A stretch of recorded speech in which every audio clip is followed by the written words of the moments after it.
Hello and welcome to my clinical portfolio presentation. My name is Danielle Hagarty and I'm completing this presentation as part of the subject EHR510. This presentation will provide an overview of the AUP scope of practice, evidence-based artefacts from my clinical placement to demonstrate how I have specifically achieved each of the 7 points listed within the scope of practice, and how these artefacts are supported by relevant research literature. Finally, I will discuss the level of healthcare provided by MV Sports Science Clinic, where I have recently started completing my clinical placement hours and where I have also been completing my healthy population placement hours over the past year. Moving on to the first point, 2.1. Screening, assessing and applying clinical reasoning to ensure the safety and appropriateness of exercise and physical activity interventions, which includes conducting tests of physiological measures. The importance of pre-exercise screening is well documented.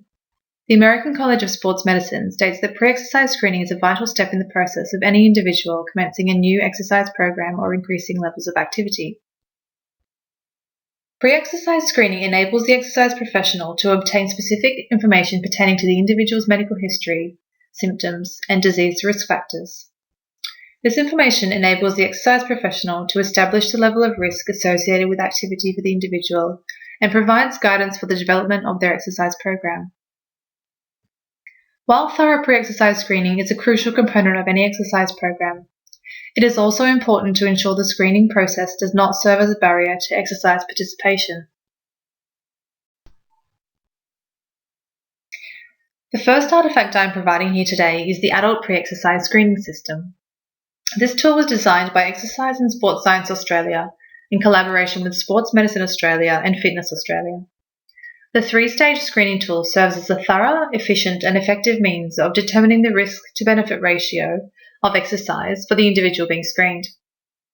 Researchers have found that online administration of the APSS improves utilisation by allowing the exercise professional to make immediate screening decisions and to assess the level of risk for each client. During my time at MV so far, I have utilised the APSS tool to conduct thorough pre-exercise screening on a number of clients in order to determine their level of risk and to identify individuals who may need to seek medical guidance before taking part in an exercise program. 2.2. Assessing movement capacity in people of all ages and levels of health, well-being or fitness.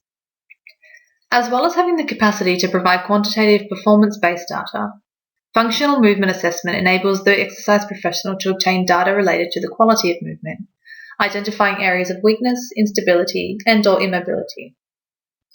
Following injury and throughout the rehabilitation process, performance-based measures provide data related to the functional capacity of the injured area and can help to predict readiness for return to work or sport. The artifact I have chosen to use here is the single leg hop distance. The single leg hop distance was used to measure functional capacity within the knee joint of a 23-year-old netball player who was undertaking exercise rehabilitation following ACL reconstruction surgery.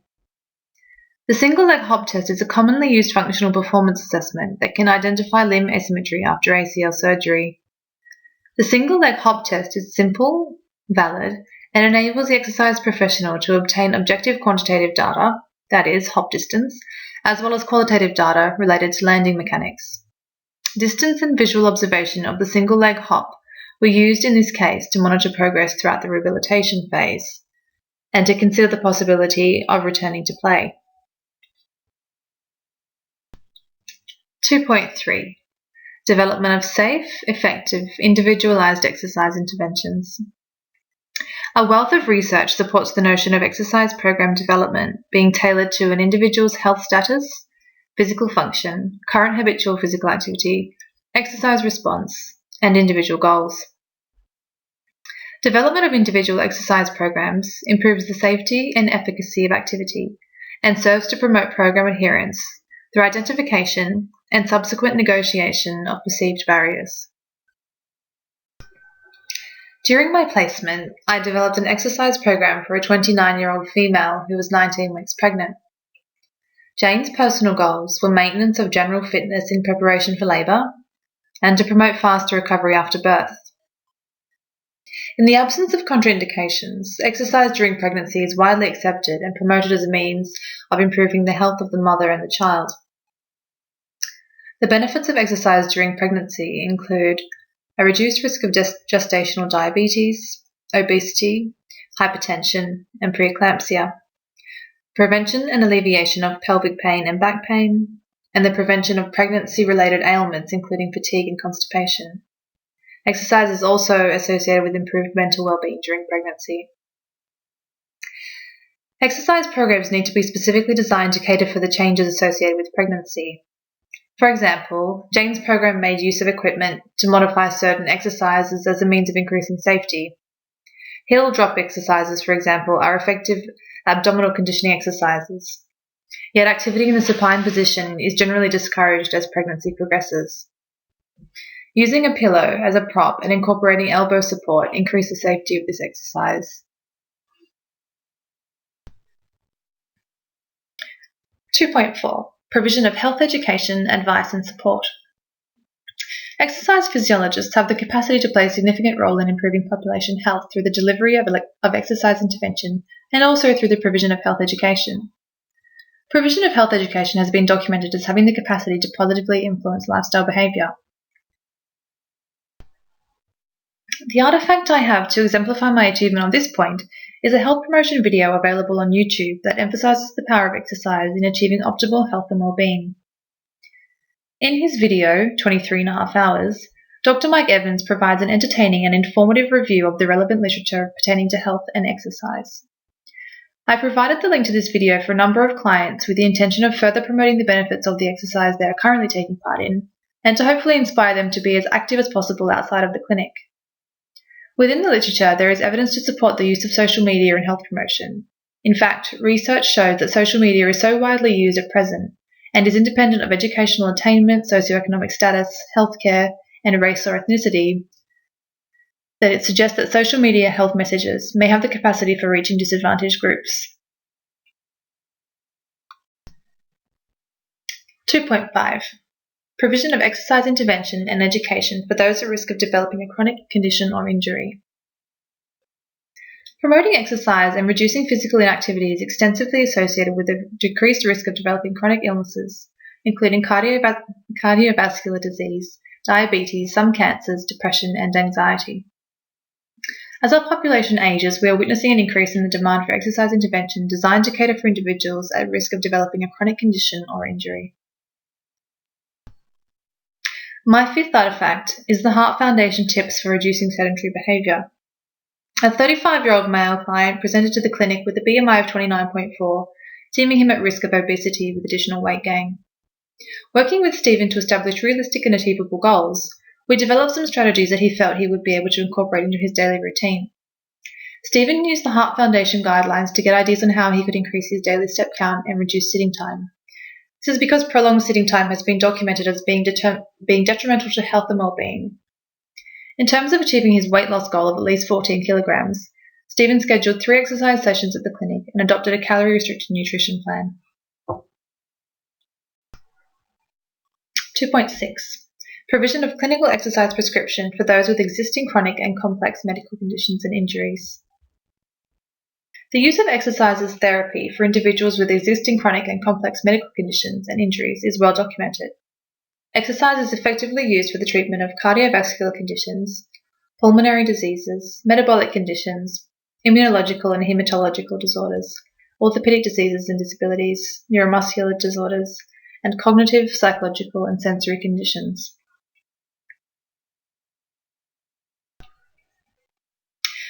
At Envy, I prescribed exercise therapy for a 28-year-old female with generalized anxiety disorder and obesity. Melissa's program incorporated low to moderate intensity resistance training, which has been documented as being associated with the reduction of anxiety symptoms.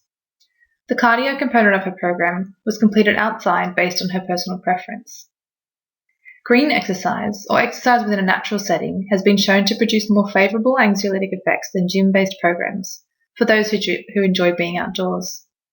Melissa's program was mainly designed around her generalized anxiety disorder and incorporated exercises to produce anxiolytic effects. Yet strategies to achieve fat loss were also adopted. For example, while walking is more suitable for obese patients to avoid excessive joint strain, the intensity was increased by incorporating hills in the local area. This was done in an attempt to maximize caloric burn while balancing the client's overall needs. 2.7. Provision of rehabilitation and advice for patients following the acute stage of injury, surgical intervention, or during recovery to restore functional capacity and well-being. Exercise plays a vital role in the rehabilitation phase following acute injury. An individualized rehabilitation program offers the following benefits for the injured client: prevention of muscle atrophy and joint deterioration, prevention of loss of joint range of motion, improved tissue mobility and optimal alignment of newly formed collagen fibers, and the maintenance of cardiorespiratory and muscular fitness for the uninjured areas of the body. My seventh and final artifact is the use of balance exercises, such as the ones shown in these pictures, for the rehabilitation of two separate clients with anterior talofibular ligament injuries. Balance exercises are commonly prescribed within ankle rehabilitation programs, and the use of unstable surface training has been shown in a number of studies to enhance ankle kinesthesia. Ankle injuries that do not receive adequate rehabilitation, particularly exercises that address proprioception, are susceptible to long-term deterioration of posture and balance control. At Envy, I used a number of balance exercises to enhance proprioception of the injured ankle and to strengthen the joint.